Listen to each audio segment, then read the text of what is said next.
नमस्कार दोस्तों, मैं राजेश्वर जायसवाल हूं। आप देख रहे हैं द नीति में एक बार फिर से स्वागत है आपका।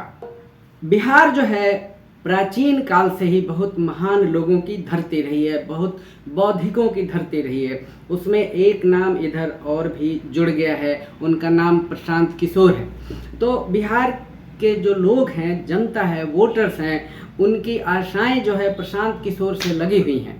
और प्रशांत किशोर दुनिया भर की बहुत अच्छी अच्छी चीज लाकर लोगों के बीच में परोसते हैं। थोड़ी भी उनकी आलोचना हो जाती है तो उनके लोगों को बर्दाश्त नहीं होता है। उन्होंने हाल ही में स्मिता प्रकाश जो ANI की हैं, उनके एक इंटरव्यू में कहा, विश्व के कुछ देशों का उन्होंने नाम लिया। आप ये वीडियो सुनिए। नवीन भाई, आप तो देश दुनिया देखे।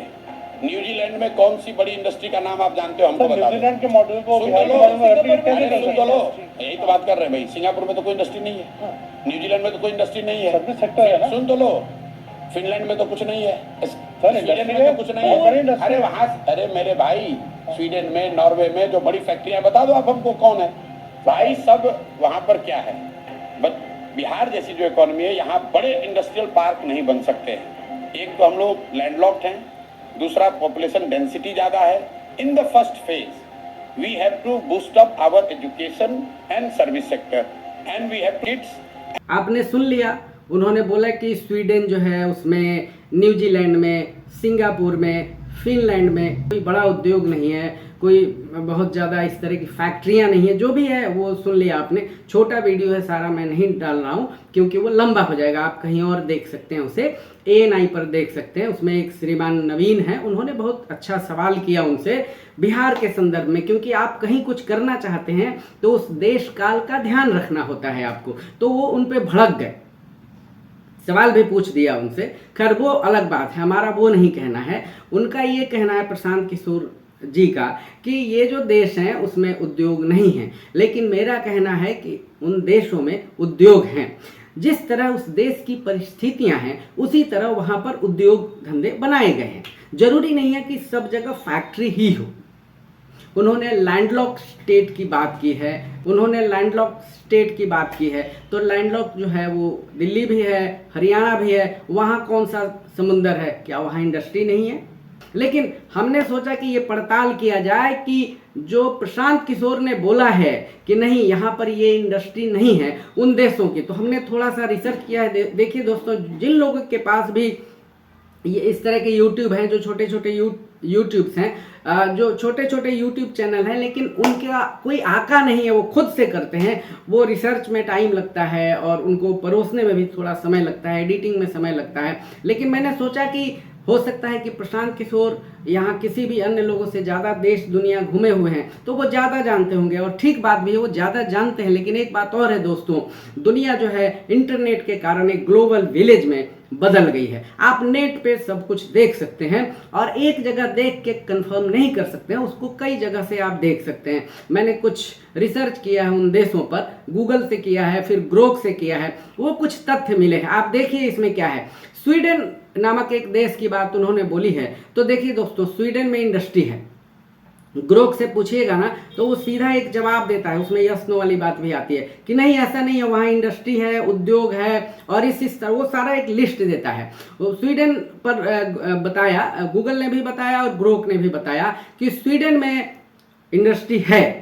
जैसे आप देखिए, वोल्वो कंपनी गाड़ियां बनाती है, वोल्वो बहुत बड़ी कंपनी है, VOLVO, वोल्वो बहुत बड़ी कंपनी है। साब है, SSAB, दुनिया भर में इनकी गाड़ियां चलती हैं। भारत में भी है, कार है, जीप है, उस तरह के ट्रक्स हैं, बहुत कुछ विदेशों में खूब चलती है, देखने में मिलता है। यहाँ वोल्वो की बसें चलती हैं, सबसे अच्छी बसों में मानी जाती है। मर्सिडीज की बसें, वोल्वो की बसें, मर्सिडीज वहाँ की नहीं है। तो देखिए, जैसे विश्व प्रसिद्ध वाहन निर्माताओं का घर बता रहा है ग्रोक, और उसमें वोल्वो है और साब है। वोल्वो विशेष रूप से अपनी कारों और ट्रकों के लिए जाना जाता है। इंजीनियरिंग और मशीनरी में भी स्वीडन बहुत आगे है, इंजीनियरिंग उद्योग उसमें मजबूत है। कंपनियां जैसे SKF बेयरिंग्स बनाती है और एटलस कॉर्पो निर्माण और खनन उपकरण जो है ये इसका विश्व प्रसिद्ध है।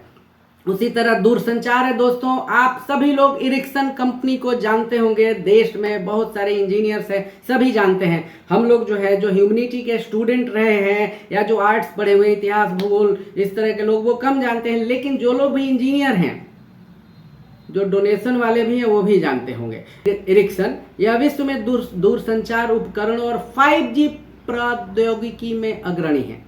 इसी तरह फार्मास्यूटिकल में अगर आप जाएंगे, जो दवा बनाने की कंपनियां होती हैं उसमें, और बायोटेक्नोलॉजी में एस्ट्राजेनिका एक कंपनी है, जो दवाई का दुकानदार होगा कोई, उससे भी आप पूछिएगा तो बता देगा। यह एक प्रमुख फार्मास्यूटिकल कंपनी है, स्वीडन में अपनी जड़ें रखती है और दवाओं के विकास में महत्वपूर्ण योगदान देती है दोस्तों, दुनिया भर में। रिसर्च भी अपने आप में, और शोध जो है R&D बोलते हैं आप लोग, हम सभी लोग जानते हैं, वो भी अपने आप में एक बड़ी इंडस्ट्री है। आगे देखिए, IT और गेमिंग में, जो गेमिंग होती है उससे बहुत कुछ होता है, एडिटिंग वगैरह का बहुत सारा चीज होता है, बच्चे जो गेम खेलते हैं क्या नहीं है उसमें भी स्वीडन बहुत आगे है। माइनक्राफ्ट जैसे प्रसिद्ध गेम का विकास स्वीडन में भी हुआ है। ये भी इंडस्ट्री है। इंडस्ट्री का ये मतलब नहीं है कि लोहा का खनन हो रहा है, स्टील बनाए जा रहे हैं, तांबा है। बदलते समय में इंडस्ट्री का रूप भी बदलता रहता है। इस्पात और ऊर्जा के मामले में भी वहाँ है, जैसे SSAB है, साब है। नवीनीकरण और ऊर्जा क्षेत्र, हाइड्रो विंड पावर भी उल्लेखनीय है, स्वीडन में इसका भी काम होता है। जनसंख्या यहाँ की कम है, हमारी जनसंख्या ज़्यादा है, तो हमारे लिए कई बार ये फायदे का भी सौदा होता है, मार्केट बहुत बड़ा हो जाता है, फायदा भी होता है। अब आप बिहार के किसी भी गांव में जाएं, पैसा कैसे आया है उसका कोई मतलब नहीं है। मतलब ये है, आप देख सकते हैं हर घर में अब बाइक है, हर गांव में 100, 150, 200 के करीब आपको गाड़ियां मिल जाएंगी, बढ़िया बढ़िया आपको कारें मिल जाएंगी, आपको स्कॉर्पियो मिल जाएगा, बोलेरो मिल जाएगा। अब तो छोटे शहरों में भी मर्सिडीज जैसी गाड़ियां दिखने लगी हैं। आपको विश्वास नहीं हो तो पटना छोड़िए, मोतिहारी में, मुजफ्फरपुर में, बेतिया में, बगहा में, जमुई में, सभी जगह मिल जाएगा। चाहे वो नेता का हो या किसी का भी हो, मिलना है तय है। एक देश का और उन्होंने नाम लिया था, नॉर्वे। तो नॉर्वे की अर्थव्यवस्था जो है और जो वहाँ उद्योग है उसको भी देख लीजिए। तेल और गैस के मामले में वो बहुत बड़ा है, बहुत काम करता है। नॉर्वे में अगर आप जाएंगे तो मत्स्य पालन जो है, मछली पालन और जलीय कृषि, ये बहुत है। नॉर्वे विश्व में साल्मन और अन्य समुद्री खाद्य पदार्थों का एक प्रमुख निर्यातक देश है। अब कहेंगे कि यहाँ नहीं है, लेकिन हमारे यहाँ नदी तो है दोस्तों। और आप जानते हैं दिल्ली से और मुंबई से ज्यादा महंगी मछली जो है आपको बिहार में मिलती है। दिल्ली में अभी भी 250 रुपया, 200 रुपया किलो, 250 तो मिल ही जाता है, बहुत ही आराम से जिंदा रोहू मछली मिलता है। लेकिन आपको बिहार में, मोतिहारी में, बेतिया में 300-350 रुपया किलो से कम नहीं है। जैसे लोग कहते हैं ना कि बिहार जो है गरीब राज्य है तो उस तरह मिलना चाहिए, ऐसा नहीं है। 2000 रुपया किलो पटिया मछली मिलता है। प्रशांत किशोर जी को ये जानकारी नहीं है। पैसा नहीं होगा तो आप खाएंगे कहाँ से 2000? और ये नहीं है कि केवल जो यहाँ सिविल सर्वेंट हैं, बड़े बड़े अफसर हैं या बड़े बिजनेसमैन हैं, वही टेम्पू जो ऑटो चलाते हैं ना, वो भी ला के खा लेते हैं उसको। 1400-1300 से कम में कहीं पटिया मछली नहीं मिलेगा। पटिया मछली जो जानते हैं बिहारी लोग, वो सभी जानते हैं, वो बता सकते हैं। नॉर्वे में समुद्री और शिपिंग का उद्योग है दोस्तों।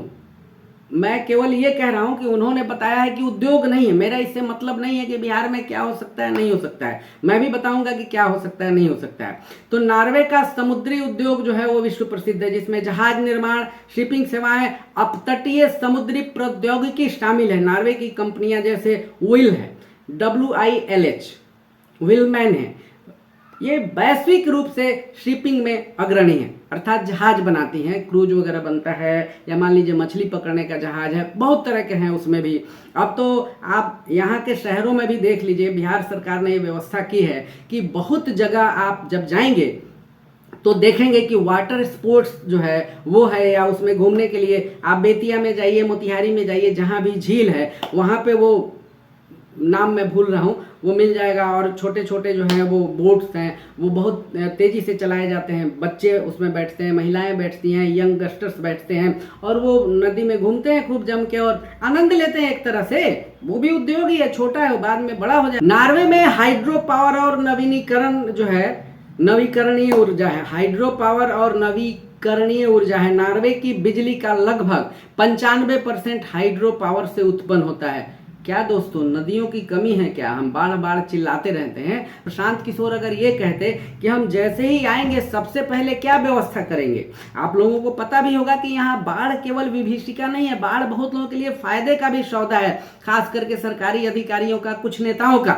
वो उसमें बहुत मोटा पैसा भी बनाते हैं, ये सही बात है, लोग बोलते हैं, और बहुत लोग हैं वो भी उस बाढ़ से पैसा बनाते हैं। लेकिन प्रशांत किशोर ने ये नहीं बोला है बहुत बढ़िया से कि आते ही हम लोग नेपाल से बात करेंगे, अगर जीत के आ गए तो बोलना चाहिए उनको, और बाढ़ पे काम करेंगे, क्योंकि वो इंजीनियर भी हैं, ठीक है। तो उन्होंने ये भी नहीं बोला। नॉर्वे में इससे रिलेटेड बहुत कुछ है, और जो नॉर्वे का ये सब कुछ है उपयोग में होता है उसको पूरा करता है, यही नहीं है, वो कुछ निर्यात भी करते हैं। धातु और खनन है, नॉर्वे में एल्यूमिनियम उत्पादन बहुत होता है, जैसे उसमें जो है नॉर्क्स है और हाइड्रो है, और अन्य धातुओं का खनन महत्वपूर्ण। मान लीजिए कहीं खनन नहीं है, इस तरह का नहीं है कि मिनरल्स वगैरह नहीं है, तो वो अलग बात है। लेकिन उन्होंने ये बोला है कि नहीं, इन देशों में उद्योग नहीं है। तो मैं बताना चाहता हूँ कि उद्योग है, ठीक है। प्रौद्योगिकी एवं नवाचार, नवाचार का ये मतलब है कि दुनिया में इन 50-100 सालों में जो नई चीज़ें आई हैं, इंटरनेट भी हम लोग के लिए नवाचार है, AI भी नवाचार है, ये सारी चीज़ें, जो कंप्यूटर है वो भी नवाचार है, ठीक है। तो इसमें भी नॉर्वे आगे है। नॉर्वे में सूचना प्रौद्योगिकी, बायोटेक्नोलॉजी, दवाई बनाने का है, और कुछ उसमें नए रिसर्च होते हैं, स्टार्टअप है, वो तेज़ी से बढ़ रहा है। ओस्लो और बर्गन जैसी शहर जो है उसमें तकनीकी नवाचार के केंद्र है। ओस्लो जो है दुनिया भर में बहुत महत्वपूर्ण शहर है। पर्यटन जो है नॉर्वे का बहुत बेजोड़ है दोस्तों। और क्या आपको नहीं लगता कि बिहार का जो पर्यटन उद्योग है उसे बहुत आगे ले जाया जा सकता है, जो पुरानी सरकारों ने इस पर काम नहीं किया है? इसमें कोई दो राय नहीं है। मतलब जिस स्तर से होना चाहिए, बौद्ध सर्किट यहाँ पे बना हुआ है, या सनातन धर्म से रिलेटेड बहुत कुछ है, उस पर बहुत कुछ हो सकता है। दुनिया भर से लोग यहाँ आ सकते हैं, देश से तो आ ही सकते हैं, पूरे देश से तो आ ही सकते हैं, लेकिन ऐसा नहीं किया गया है। बौद्ध सर्किट को देखने अभी बिहार में बहुत बड़ा कुणाल साहब थे जो IPS थे, रामायण मंदिर बनवा रहे हैं। इस तरह मंदिरों की संख्या भी बहुत बड़ी है। आप बौद्ध स्तूप देखने जाएंगे, दुनिया का सबसे बड़ा बौद्ध स्तूप बिहार में ही है, केसरिया में है। अशोक स्तंभ है, 3-3, 4-4 अशोक स्तंभ है, उसको देखने दुनिया भर से लोग आते हैं, लेकिन उस तरह की सुविधाएं नहीं है या इन्वेस्टमेंट नहीं है, और सरकार भी उस पर बहुत बेहतर काम नहीं कर रही है, इसमें कोई शक नहीं है। हाँ, सड़कें बहुत अच्छी हैं, इसमें कोई शक नहीं है, सड़कें हैं अच्छी, लेकिन केवल सड़क से ही सब कुछ नहीं हो जाता है। नॉर्वे का प्राकृतिक सौंदर्य जैसे है, प्राकृतिक सौंदर्य के मामले में नॉर्वे बहुत आगे है। उसमें क्या होता है, स्कीइंग होता है, रिजॉर्ट होता है, यही सब होता है जो पर्यटन उद्योग को बढ़ावा देता है। रसायन और औद्योगिक उत्पादन में भी नॉर्वे बहुत आगे है। एक यारा इंटरनेशनल है, वैश्विक स्तर पे ये कंपनी रसायन के क्षेत्र में है, यारा। अब चलते हैं हम लोग फिनलैंड के। उन्होंने फिनलैंड का भी नाम कई बार लिया, जो वो दो लोगों से बात कर रहे हैं, फिनलैंड का भी नाम लिया। फिनलैंड में भी इंडस्ट्री है, इलेक्ट्रॉनिक्स और सूचना प्रौद्योगिकी। दोस्तों आप जान रहे हैं कि एक कंपनी जो है जिसका मोबाइल हर घर में होता था, हाँ, हर हाथ में होता था। पहले इतना बड़ा होता था, फिर इतना हुआ, फिर इतना हुआ, उसके बाद क्या हुआ, उसने नवाचार को एडॉप्ट नहीं किया, नवाचार को अपनाया नहीं, नए टेक्नोलॉजी को नहीं अपनाया, तो डूब सा गया, लेकिन मरा नहीं। नोकिया बटन वाला फ़ोन जो है ना, अभी भी उसको पसंद किया जाता है। नोकिया उसी फिनलैंड की कंपनी है। तो ऐसा तो नहीं है कि केवल नोकिया से ही वो देश चलता होगा, बिल्कुल नहीं। नोकिया गया, लेकिन कोई फर्क नहीं पड़ा है। फिनलैंड जो है भ्रष्टाचार मुक्त देश है दोस्तों, ये भी ध्यान में रखना पड़ेगा। भ्रष्टाचार की मात्रा जो है बिल्कुल नगण्य है। ये पहले मोबाइल फ़ोन, लेकिन अब जो है नोकिया दूरसंचार उपकरणों जैसे 5G नेटवर्क में बहुत ही अग्रणी है। इसके अलावा IT और सॉफ्टवेयर उद्योग भी वहाँ पर हैं, विशेष रूप से गेमिंग, जैसे रोबियो इंटरटेनमेंट जो है वो बहुत प्रसिद्ध है, जो एंग्री बर्ड्स का निर्माता है। एंग्री बर्ड्स जो है उसका निर्माता है। जो लोग गेमिंग में हाथ आजमाते हैं, खेलते होते हैं, वो लोग बढ़िया से जानते हैं। वनों और कागज़ के उद्योग हैं फिनलैंड में। ये भी एक बहुत अच्छी बात है कि वहाँ वन है तो कागज़ का उत्पादन होता है। देश में विशाल जंगल है, लकड़ी है। क्या बिहार में नहीं है संभावना इसकी? बिहार में इसकी संभावना है। और बिहार में वर्तमान सरकार जो है, क्योंकि आप देख रहे हैं वनों का विस्तार तो हुआ है, कंपनियां उसमें बहुत प्रसिद्ध हैं। UPM है, स्टोरा इंसो है, वो भी प्रसिद्ध कंपनी है। धातु और इंजीनियरिंग पर भी बहुत ज़्यादा काम है फिनलैंड का, ठीक है।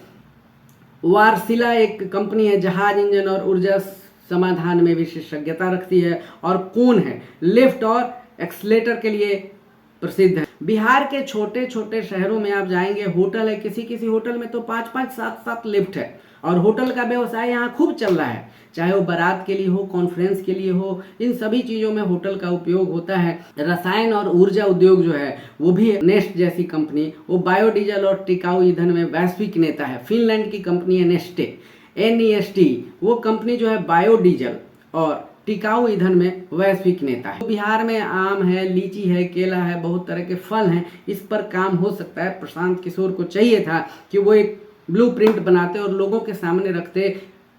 ये काम वो नहीं करते हैं। वो करते क्या है कि पुरानी जो सरकारें हैं, विशेष करके 2 सरकारें, नीतीश कुमार की मतलब NDA की सरकार या राजद, और इसमें सभी पार्टियां मिली हुई हैं, दोनों सरकारों में सभी पार्टियों की सहभागिता रही है, तो उनका काम यही है कि इन दोनों गठबंधनों को टारगेट किया जाए। बहुत सारी कमियां हैं इन दोनों गठबंधनों में और बहुत कमी की है लोगों ने, विशेष करके हेल्थ और एजुकेशन में। इससे मैं भी मना नहीं कर सकता दोस्तों, लेकिन आपको ये बताना चाहिए था ना कि हम क्या क्या करेंगे। गाली देने के अलावा आप कीजिए, लेकिन ये इन 2 मुख्यमंत्रियों के अलावा या ये इसमें जो 4-5 लोग रहे हुए हैं, राबड़ी देवी रही हैं, लालू प्रसाद यादव रहे हैं, नीतीश कुमार हैं, ये 3 हैं। पहले के जो मुख्यमंत्री हैं उनका क्या योगदान है और क्या क्या उन लोगों ने किया है, इस पर वो बिल्कुल ही चर्चा नहीं करते, और इस बात में ईमानदारी नहीं दिखती। एक सच्चाई तो और है कि देश में पहले पैसा भी नहीं था। 90 के बाद जब ग्लोबलाइजेशन हुआ, उसके बाद पैसा देश में आने लगा, तब बहुत सारे काम होने लगे और वो दिखता भी है। खास करके 2005 के बाद बहुत काम हुआ है बिहार में, ऐसा नहीं है, लेकिन जितना होना चाहिए था खास करके हेल्थ में, एजुकेशन में, इंडस्ट्री में, उतना नहीं हुआ है। पर्यटन और सेवा क्षेत्र जो है दोस्तों फिनलैंड में, वो भी जबरदस्त है। इसमें जैसे झीलों का इस्तेमाल है, स्की रिजॉर्ट है, ये पर्यटन उद्योग को बढ़ावा देते हैं। मुख्य रूप से क्या है न्यूजीलैंड में, कृषि है, पर्यटन है, प्राकृतिक संसाधन है। तो हमारे पास भी तो कृषि है, पर्यटन है। प्रशांत किशोर जी इस पे नहीं बात कर रहे हैं, पर्यटन पे बहुत कम बोलते हैं। उसमें देखिए कि क्या क्या है। कृषि और खाद्य प्रसंस्करण जो है, न्यूजीलैंड का सबसे महत्वपूर्ण उद्योग कृषि है। विशेष रूप से डेयरी है, मांस है, ऊन का उत्पादन है। फोन्टेरा जो है दुनिया की सबसे बड़ी डेयरी निर्यातक कंपनियों में से एक है, जो न्यूजीलैंड की हैं। यहाँ दूध का पाउडर, मक्खन और पनीर जैसे उत्पादों की प्रोसेसिंग के लिए कई फैक्ट्रियाँ हैं। इस पर बात नहीं करते और एक तरह से उन्होंने झूठ बोल दिया है। प्रशांत किशोर जैसे बौद्धिक लोगों के लिए झूठ बोलना ठीक नहीं है, शोभा नहीं देता। इससे वोट बढ़ेगा नहीं बल्कि कट जाएगा। वानिकी और लकड़ी का प्रसंस्करण भी होता है। न्यूजीलैंड के विशाल जंगल जो हैं लकड़ी, कागज और लुगदी उत्पादन के लिए महत्वपूर्ण है। मशीनरी और इंजीनियरिंग उत्पादों का उत्पादन भी यहाँ पर होता है। प्रौद्योगिकी और सॉफ्टवेयर से ही पूरी दुनिया चलती है। क्या अमेरिका, क्या ब्रिटेन, क्या जर्मनी, सबके पास अपना अपना है और सॉफ्टवेयर में भारत क्या किसी से कम है। लेकिन बिहार में उस तरह का माहौल बनाना होगा तो चलेगा। प्रशांत किशोर अगर कहते कि हम लोग आते ही बिहार में ये माहौल बनाएंगे कि यहाँ हैदराबाद और बेंगलोर, चेन्नई की तरह यहाँ भी सॉफ्टवेयर का काम होगा, तो एक अलग उत्साह भी रहता। वेटा डिजिटल का आपने नाम सुना होगा, जो फिल्मों के लिए दृश्य प्रभाव, विजुअल इफेक्ट होते हैं ना, उस पर वो काम करती है और वो न्यूजीलैंड की कंपनी है। पर्यटन उद्योग भी है। देश का प्राकृतिक सौंदर्य जो है, पहाड़ है, समुद्र तट है, वो सबका इस्तेमाल किया जाता है। एक बात दिमाग में कई बार आई है कि यहाँ बहुत लोग इलेक्शन देखने आते हैं। आपको पता है देश के बहुत सारे हिस्सों से कुछ लोग इलेक्शन देखने आते हैं, कम है उनकी संख्या। आप इसको भी पर्यटन उद्योग में तब्दील कर सकते हैं। आप खेती जो है बहुत बढ़िया से करेंगे। मुझे बहुत सारे ऐसे लोग मिले हैं जो विदेशों से यहाँ झुग्गी झोपड़ी और ग्रामीण सभ्यता क्या है, कैसी है, उसको देखने आते हैं। लेकिन अब बिहार जो है वो बहुत बदल गया है। पक्के मकान जो है ईंटों के बहुत बढ़िया बन रहे हैं, शानदार शानदार घर लोगों ने बनवाए हुए हैं। लेकिन ग्रामीणीकरण जो है उसको जिंदा रखा जा सकता है कहीं कहीं, कि उसको भी एक पर्यटन उद्योग में शामिल करके, उसका दर्जा दे करके, बढ़ावा दे करके उसे बनाया जाए। जापान के बहुत सारे लोग हैं, कुछ लोगों को मैं भी जानता हूँ, पहले जो मेरे संपर्क में थे, वो गांव में रहना चाहते थे। यहाँ किस में, फूस के घर में, भीत के घर में, उसको महसूस करना चाहते थे कि यहाँ के लोग कैसे रहते हैं। तो प्रशांत किशोर जी बहुत बौद्धिक हैं, रिसर्च की बहुत बड़ी टीम है उनके पास, तो उस पर जाकर काम करना चाहिए था, बताना चाहिए था कि हम आएंगे तो ये करेंगे। केवल तेजस्वी को, नीतीश कुमार को माझी को और मोदी जी को गाली देने से कुछ नहीं होगा। उसके लिए देश में लोग हैं, वो अपना काम करते हैं। अगर आपको फ्यूचर लीडर बनना है, बहुत बढ़िया काम करना है, तो सबसे बड़ी बात है झूठ नहीं बोलना है। पुरानी तकनीकों का जो झूठ का और अफवाह का जो इस्तेमाल करते थे लोग, वो आप करेंगे तो वैदिक युग नहीं है। सब लोग पढ़े हुए हैं, हर घर में अब लोग पढ़ गए हैं। कम से कम जिसको अंग्रेजी और हिंदी लिखना बोलना नहीं आता है ना प्रशांत जी, वो लोग भी मोबाइल आगे करेंगे और उस पर एक माइक बना रहता है, उस पर टिप करेंगे, बोलेंगे बताओ न्यूजीलैंड में क्या क्या है, उद्योग है, नहीं, वो अपने आप आ जाएगा। तो न्यूजीलैंड में मछली पालन और जलीय कृषि जो है वो भी होता है, ठीक है। इसमें समुद्री खाद्य उद्योग है, विशेष रूप से मसल्स का सामान है, और अन्य मछलियों का निर्यात जो है वो भी महत्वपूर्ण है। ऊर्जा और खनन है, विनिर्माण है, बहुत सारी चीज़ें हैं। अब एक महत्वपूर्ण देश है जिसका नाम हम लोग बहुत लेते हैं, उसका नाम भी प्रशांत किशोर ने लिया है, वो है देश सिंगापुर। उन्होंने कहा था कि नहीं है। अच्छा, यहाँ लोगों में भ्रम भी बहुत ज़्यादा फैलाया जाता है कि चाइना में ये है, ये नहीं है, वहाँ डेमोक्रेसी नहीं है, ठीक है, लेकिन उद्योग है, लेकिन उसकी सच्चाइयाँ नहीं बताई जाती हैं। इसी तरह सिंगापुर को उन्होंने बोला कि वहाँ बड़े उद्योग नहीं है। तो देखिए, मैं एक छोटा सा लिस्ट है जो मैं सामने रख रहा हूँ। इलेक्ट्रॉनिक्स और प्रौद्योगिकी, सिंगापुर विश्व में इलेक्ट्रॉनिक्स विनिर्माण का एक प्रमुख केंद्र है। यहाँ सेमीकंडक्टर, कंप्यूटर के लिए, मोबाइल के लिए बहुत ज़रूरत है उसके, माइक्रोचिप और अन्य इलेक्ट्रॉनिक उपकरणों का बड़े पैमाने पर उत्पादन और निर्यात होता है दोस्तों, ठीक है। अच्छा, उसमें कुछ कंपनियां हैं जैसे ST माइक्रो इलेक्ट्रॉनिक्स है और ग्लोबल फाउंड्रीज है। ये दो कंपनियां हैं बहुत महत्वपूर्ण। बहुत सारी कंपनियां होंगी, छोटी छोटी भी होंगी, लेकिन हम लोग उसमें विशेषज्ञता नहीं रखते, तो ये दो मिला मैं बता सकता हूँ, ठीक है। सिंगापुर में ये फैक्ट्रियां संचालित हुई थी। कंपनी नहीं है, फैक्ट्री भी है। कंपनी और फैक्ट्री में बहुत अंतर होता है। रसायन और पेट्रोकेमिकल में भी सिंगापुर बहुत आगे है। सिंगापुर का जुरोंग द्वीप है एक, वो पेट्रोकेमिकल उद्योग का एक वैश्विक केंद्र है। यहाँ तेल शोधन, रिफाइनरी हमारे देश में बहुत पहले से है, ठीक है, वो है वहाँ पे। रासायनिक उत्पादन और संबंधित उद्योगों की बड़ी फैक्ट्री है रिफाइनरीज की, ठीक है। इसमें एक है एक्सोन मोबिल और SHELL शेल। ये जो है आप देख रहे होंगे, शेल की जो कंपनी है उसके सामान यहाँ भी मिलते हैं। सिंगापुर बायोमेडिकल साइंस और फार्मास्यूटिकल्स में अग्रणी है। यहाँ दवाओं, चिकित्सा उपकरणों और जैव प्रौद्योगिकी उत्पादों का उत्पादन हो। फाइजर कंपनी है ना, गांव गांव में लोग इसका नाम जानते हैं कि फाइजर कंपनी ये दवाएं बनाती है, इसकी दवाई इतनी बढ़िया है, या जो भी है, महंगी है या कम है, सस्ती है, अलग बात है। और नोवार्टिस, इसका नाम भी सभी लोग जानते हैं। और ये सिंगापुर में अनुसंधान और उत्पादन सुविधाएं संचालित करती हैं। इनको बोलना चाहिए था कि बिहार जो है प्रखर लोगों की धरती है और बहुत जीनियस लोग हैं, यहाँ बहुत मेहनती लोग हैं, तो हम रिसर्च पर काम करेंगे। ये बिहार के लिए नवाचार होता। यहाँ PhD भी है ना दोस्तों, पता है कैसे हो जाता है? CPM टाइप हो जाता है, कट पेस्ट मास्टर, ठीक। तो उनको बोलना चाहिए था कि जब हम आएंगे तो R&D पर काम करवाएंगे, करेंगे, उसके लिए हम संसाधन लाएंगे। उन्होंने ऐसा नहीं बोला, झूठ बोल दिया कि यहाँ पे कुछ है ही नहीं, इन देशों में ये नहीं है, ये नहीं है, ये लैंडलॉक्स है, यहाँ पे लैंडलॉक नहीं है। अरे भैया, लैंडलॉक नहीं है तो जहाँ भी है, जो प्रकृति है, वो सब जगह के लिए कुछ न कुछ व्यवस्था होती है और उसी में बेहतर होता है। नेपाल में क्या है, पर्यटन उद्योग से तो बहुत कुछ चलता है। विनिर्माण और इंजीनियरिंग उद्योग जो है ये भी सिंगापुर में है, ठीक है। इसके कुछ सटीक उदाहरण हैं, जैसे आप प्रेसिशन इंजीनियरिंग है, एरोस्पेस है, मशीनरी विनिर्माण उद्योग मजबूत हैं।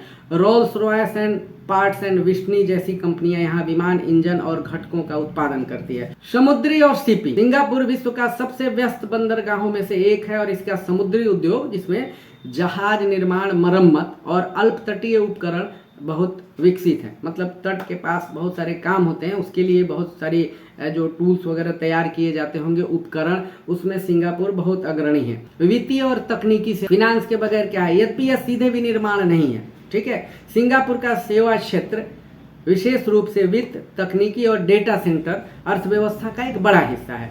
यहाँ गूगल और अमेजन जैसे टेक दिग्गजों के क्षेत्रीय मुख्यालय और डेटा सेंटर है। ये भी एक बड़ी बात है। आप ये भी कह सकते हैं प्रशांत जी कि बहुत सारी जो बड़ी बड़ी कंपनियां हैं उनको लेके आएंगे कि अपना ऑफिस तो बनाए, 1000-1500 लोग काम करेंगे, 2000 काम करेंगे, कम से कम सॉफ्टवेयर इंजीनियर्स तो यहाँ पे लग जाएंगे। खाद्य और पेय प्रसंस्करण जो उद्योग है वो भी सिंगापुर में है। सिंगापुर में खाद्य प्रसंस्करण उद्योग भी मौजूद है जो स्थानीय और निर्यात बाजारों के लिए काम करता है। लेकिन मैं ये बताना चाहूँगा कि बिहार में पर्यटन उद्योग की बहुत बड़ी भूमिका हो सकती है बिहार को बनाने में। यहाँ पे आप बौद्ध धर्म से रिलेटेड बहुत सारी चीज़ें हैं, शोक स्तंभ है, बौद्ध स्तूप है, राजगीर है, कुम्हरार है, बहुत सारी चीज़ें हैं। आप तो कुछ नहीं, आप छठ को प्रमोट कीजिए, देखिए दुनिया भर से लोग देखने आएंगे, भारत भर से लोग देखने आएंगे। हम लोगों से खुद जो बाहर के दोस्त हैं, बिहार से बाहर के, वो पूछते हैं कि यार छठ हम भी देखना चाहते हैं, कोई होटल बताइए। कई बार, मतलब ऐसा नहीं है कि 2-3 हज़ार लोगों ने पूछा है, लेकिन 50-100 लोग तो पूछ ही डालते हैं। क्योंकि दिल्ली में रहने के कारण होता क्या है कि पूरे भारत के लोग वहाँ भी रहते हैं अलग अलग कारणों से, तो पूछते हैं क्योंकि देखते हैं गाड़ियों में भीड़, फ्लाइट की टिकट 30-30, 40-40 हज़ार तक चली जाती हैं कि लोग भी बोलते हैं कि भाई आपके यहाँ पैसा नहीं है, लेकिन छठ में जाने के लिए 30,000 25,000 लोग खर्च कर रहे हैं। ठीक है, तो आप उस पर भी काम कर सकते हैं। उसके बाद दवा उद्योग, आप देखिए दोस्तों कि दवाओं में यहाँ क्या नहीं होता है। बीमारों की जितनी संख्या बिहार में है उतनी शायद ही कहीं है। हर गांव में 10-20 दवा की दुकानें मिल जाएंगी। अगर एक चौक पर 50 दुकानें हैं तो उसमें 5 दवा की दुकानें तो जरूर मिलेंगी, छोटी बड़ी, और कमाई बहुत बढ़िया होती है, इसमें कोई शक नहीं है। तो प्रशांत किशोर जी को ये कहना चाहिए था कि हम दवाओं की कंपनियां भी बिहार में लगाएंगे। यहाँ होम्योपैथी की दवाएं और आयुर्वेद पर भी लोगों का बहुत विश्वास बढ़ने लगा है। तो प्रशांत जी आप कह सकते हैं कि दवाओं की कंपनियां न केवल एलोपैथिक बल्कि होम्योपैथिक और आयुर्वेद से जो रिलेटेड कंपनियां हो सकती हैं, उसमें शोध भी हो सकता है, R&D हो सकता है, कुछ भी उससे रिलेटेड हम काम यहाँ पे करेंगे। बिहार का भी टेक्सटाइल उद्योग में, मतलब कपड़ों के क्षेत्र में, कपड़ा बुनने वगैरह के क्षेत्र में बहुत आगे था। भागलपुर में अभी भी भागलपुर की प्रसिद्धि थोड़ी बहुत बची हुई है, उसको हम आगे करेंगे, उसको इन्हांस करेंगे। चीनी उद्योग जो है, प्रशांत किशोर ने खुद भी कई बार बोला था, एक बार एक शो में मैं भी था उनके मोतिहारी में, उन्होंने बोला था कि हो सकता है मैंने ही लिख के दिया है, दे दिया होगा प्रधानमंत्री को कि अगली बार जब हम मोतिहारी आएंगे तो यहीं के चीनी मिल के चीनी का चाय पी के जाएंगे।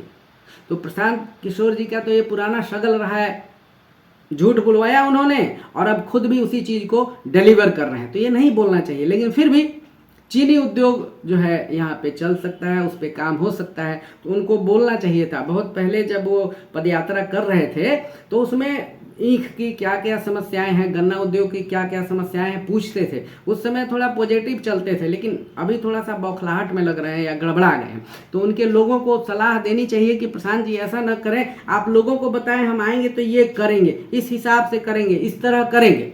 अगर आप अरविंद केजरीवाल और आम आदमी पार्टी की नकल कर रहे हैं, कुछ झूठ तो उन लोगों ने भी बोला था, फैलाया था, इसमें शक नहीं है, लेकिन वो बोलते थे कि हम आएंगे तो हेल्थ पे ऐसा काम करेंगे, एजुकेशन पे ऐसा काम करेंगे, नौकरियों में लोगों को बहाल करेंगे। उन्होंने किया, स्कूलों की हालत ठीक की थी, मोहल्ला क्लिनिक बनाया उन्होंने, बेशक उसका स्टैंडर्ड जैसा भी रहा हो, लेकिन उन्होंने काम उस पर किया है। तो आपको भी ये बताना चाहिए था। अगर आप नहीं बताते हैं तो ये ठीक बात नहीं है, केवल लोगों को बरगलाना ठीक नहीं है। आप सीधा बताइए कि मैं ये करूँगा वो करूँगा। पुरानी सरकारें जो हैं, जिन्होंने जैसा किया है, कांग्रेस ने किया है तो कांग्रेस को धो दिया है लोगों ने, राजद ने जो भी गड़बड़ियाँ की हैं उसको भी लोगों ने सजा दी है, उसको भी धो दिया है। लेकिन सामाजिक न्याय के कारण लोगों को जो प्रखर बनाए हैं, उन्होंने आवाज़ दी है मुंह में, उसके कारण लोगों को लगता है कि इनका कुछ प्रतिशत हिस्सा इसमें रहना चाहिए, इसलिए राजद को उन्होंने जिंदा रखा है और शायद आगे भी रखें। आप भी ऐसा कुछ कीजिएगा तो लोग आपकी भी सहायता करेंगे। कृषि उद्योग जो है, कृषि उत्पादन से संबंधित आपने जो बताया था जिन जिन देशों में, उसमें बहुत सारे जो हैं देश वो कृषि पर आधारित हैं और बहुत बढ़िया काम कर रहे हैं। तो इसको आप केंद्र में रख सकते हैं। कृषि जैसे फल फूल है, लीची और आम से बिहार भरपूर है और ज़बरदस्त उत्पादन होता है, लेकिन ख़राब भी बहुत होता है। आपको बोलना चाहिए था। आप शायद ही कोई महीना हो कि मोतिहारी बेतिया में नहीं जाते हैं, लेकिन देखते हैं कि यहाँ आम, लीची और केले के कितने बगीचे हैं, बागान हैं और लोग लगाए जा रहे हैं। आपको ये भी बोलना चाहिए था कि जो लोग धान और गेहूं की खेती छोड़ रहे हैं तो परंपरागत खेती जो है और जो बीज हैं उसको हम कैसे संरक्षित करेंगे और नए तरीके में कम जमीन में ज़्यादा उत्पादन कैसे करेंगे, इस पर आप काम करेंगे, लेकिन आपने वो बोला नहीं है। सर्विस सेक्टर के विषय में आप बोल सकते थे, सर्विस सेक्टर बिहार में चलेगा, आप बोल रहे हैं बार बार, और यहाँ भी अब MBA BBA खूब पढ़ाया जा रहा है, सभी कॉलेजों में, मैक्सिमम कॉलेजों में आ रहा है, तो आप बोल सकते हैं कि यहाँ पे हम सर्विस सेक्टर लेके आएंगे और उसका डेवलपमेंट होगा और इस तरह बिहार डेवलप होगा। पर्यटन उद्योग की हम लोगों ने चर्चा कर ली है दोस्तों। पर्यटन उद्योग का यहाँ पे भविष्य है, बहुत बेहतर भविष्य है, हर क्षेत्र में कुछ न कुछ है और सरकार और जो लीडर्स हैं वो भी तैयारी कर रहे हैं, तो पर्यटन उद्योग पर भी बोल रहे हैं, बोलना चाहिए था उनको। और दवाएं जो हैं वो तो हैं ही, मेडिकल इंडस्ट्री जो है यहाँ की जो वो भी है, मेडिकल टूरिज्म जो है पूरे देश में है। जैसे आप दिल्ली में जाएंगे तो अफगानिस्तान से बहुत लोग इलाज कराने आते हैं, पैसा देते हैं बढ़िया से, बांग्लादेश से भी आते हैं, भूटान से भी आते हैं, पाकिस्तान से भी आते हैं। पाकिस्तान से आने वालों की तो खबरें बनती हैं, अफगानिस्तान से आने वालों की खबरें नहीं बनती हैं, प्राइवेट में बहुत आते हैं लोग। इस तरह की बहुत सारी चीज़ें हैं, लेकिन प्रशांत किशोर जी और जनसुराज के जो संचालक हैं, आपसे ये कहना चाहता हूँ मैं नीति के माध्यम से कि कम से कम जो कुछ बोलिए उसको तोलिए, बिना तोले मत बोलिए, अन्यथा रिसर्च किया जाएगा और जनता के सामने लाया जाएगा कि आपने जो बोला है वो ठीक नहीं बोला है। अब जनता जो है यहाँ की बुड़बक नहीं रह गई है, पहले भी नहीं थी, सीधे तब भी लोग थे, सीधे अब भी लोग हैं। आप पढ़े लिखे लोगों के बीच में जाते हैं तो कुछ और बात करते हैं, और कुछ ग्रामीण महिलाओं को अपने बीच में बिठाते हैं और उनको लाते हैं तो भोजपुरी में बोलते हैं कि भाई राउर बेटा बाहर जाला तो ठीक लागेला। किसी को ये ठीक नहीं लगता है, लेकिन मजबूरी है, लोग जाते रहते हैं। इसलिए आप ये नहीं कि उनका दुख दूर करेंगे या नहीं, अलग बात है, आप उनको साधते हैं कि हम ऐसा बोलेंगे तो उनका जवाब ना में भी आएगा, लेकिन ज़रूरी नहीं है, समझाने वाले उनको दूसरे हिसाब से भी समझाएंगे कि आपकी कथनी है और करनी है उसमें कितना अंतर है। आपके जो वर्गीय लोग हैं उन लोगों की जो कुकृत्य है उसको आपने छोड़ दिया, उसको आप रेखांकित नहीं करते हैं, तो लोगों में एक दूसरा मैसेज चला जाता है कि आप बिहार के लिए नहीं, आप एक अलग तरह का वर्गीय सोच रखते हैं जिसको आप यहाँ पे लागू करना चाहते हैं, तो ये लोगों को ठीक नहीं लगता है। हो सकता है कि लोग ऐसे ताली बजा दें, लेकिन पीछे चर्चा होती है। मैं आपको और आपके समर्थकों को ईमानदारी से ये बताना चाहता हूँ। दोस्तों, अगर आपको हमारा ये वीडियो ठीक लगा हो तो कृपया लाइक करें, कमेंट करें, शेयर करें और सब्सक्राइब करें। धन्यवाद। वीडियो कुछ लंबा है लेकिन इसकी ज़रूरत थी। थैंक यू, धन्यवाद, शुक्रिया।